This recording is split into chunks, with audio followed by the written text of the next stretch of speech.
শরীর কেমন আছে? প্রার্থী সুদীপ্ত দাস এখানে এলেন, কি কথা হলো? সৌজন্য সাক্ষাৎকার। সুদীপ্ত আমার জুনিয়র, এসে বাবাকে প্রণাম করলেন। আসতে পারেনি বলে দুঃখ প্রকাশ করলো। মার ছবিতেও প্রণাম করলো। এমনি সৌজন্য কথাবার্তা হলো। কিন্তু দল তো আলাদা। বা থাকতেই পারে। পশ্চিমবাংলার সংস্কৃতি কৃষ্টি যা আছে, একজন মানুষ আর একজনের পাশে দাঁড়াবে, এটাই তো কাম্য। কিছুদিন আগে আমি বৃত্তিহারা হয়েছি, ও আসতে পারিনি, এখন এসে আমার পাশে দাঁড়িয়েছে, এইটুকুই কথা হয়েছে।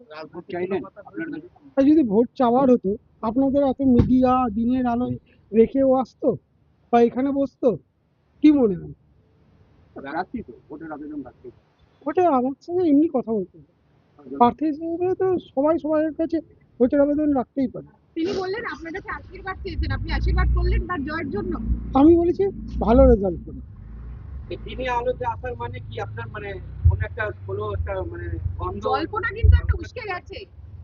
কেউ কারোর বাড়িতে গেলে তো জল্পনা উস্কে যাবে। একটা ছেলে আর একটা মেয়ে যখন কলেজে পাশাপাশি রয়েছে, অনেক জল্পনা ঘটে। কিন্তু আবার রাখির দিনে মেয়েটা ছেলেটাকে রাখিও পড়ায়। জল্পনা থাকতেই পারে, যে হিন্দুকেরা জল্পনা করবে তাই নিয়েই তো থাকতে হবে। এক সময় রাজনীতি করেছেন বলেই কি আজকে মানে জাস্ট সৌজন্যতা? স্কুলেও একসাথে পড়েছি আমরা। সৌজন্যতা তো রাখতেই হবে, সৌজন্যতাই তো বাংলার মানুষের সংস্কৃতি, তাই জন্যই তো বাংলা এত এগিয়ে আছে।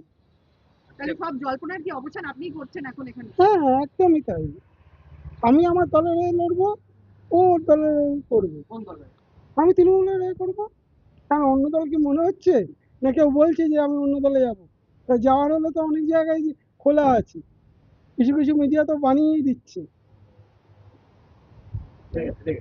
ঠিক আছেন, দুবারে দিতে তার কাছে কি হচ্ছে আপনি ভোটের আবেদন জানাবেন? না না, একদম ভোটের আবেদন নয়। তার সাথে আমি রাজনীতি করেছি, এলাম। তার থেকে মানে তার শরীর কেমন আছে, পরিবার কেমন আছে আছে এবং মুকুল কাকু গত হয়েছেন, ওনার প্রতি শ্রদ্ধা জানালাম। আমি বাড়িতে আসতে পারিনি শুধু এই জন্য। হ্যাঁ, তার সাথে অবশ্যই বললাম যে দীর্ঘদিন উনি বীজপুরের এমএলএ ছিলেন, আমি বললাম যে আশীর্বাদ করবেন যেন বীজপুরের মানুষের জন্য আমিও কাজ করতে পারি। আশীর্বাদ করেছেন? উনি মানুষ হিসেবে অবশ্যই আশীর্বাদ করেছেন। আজকে তো রামনবমী, বিভিন্ন জায়গায় আপনি গেলেন। এই কাছড়াপাড়ায় রামনবমী নিয়ে কিন্তু একটা আলাদা উন্মাদনা থাকে। তো মানুষকে কি বলতে চাইবেন? রাম তো মানে পুরুষোত্তম ছিলেন, কি বলবেন? মর্যাদা পুরুষোত্তম রামের মতন যেন আমরা প্রত্যেকে হতে পারি, মানে দায়িত্ব পালনে, কর্তব্য পালনে। রামচন্দ্র পিতৃ আজ্ঞা পালনে 14 বছর বনবাসে গেছিলেন এবং পিতৃ আজ্ঞা পালন করেছিলেন। যখন সীতামাকে রাবণ হরণ করে নিয়ে গেছিলেন, তখন উনি চাইলেন বজরংবলী গিয়ে ওখান থেকে উদ্ধার করে নিয়ে আসতে পারতেন, কিন্তু তিনি যুদ্ধ করেছেন, রাবণের অহংকারকে, দর্পকে চূর্ণ করেছেন। এবং যুদ্ধ কাদের নিয়ে করেছেন? বানর সেনাদের নিয়ে।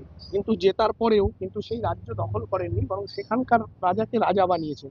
মানে উনি সাম্রাজ্যবাদীও ছিলেন না, উনি পিতৃ আজ্ঞা পালনে ছিলেন। উনি স্ত্রীর জন্য, স্ত্রীর অহংকার, স্ত্রীর সম্মান রাখতে লড়াই করেছিলেন।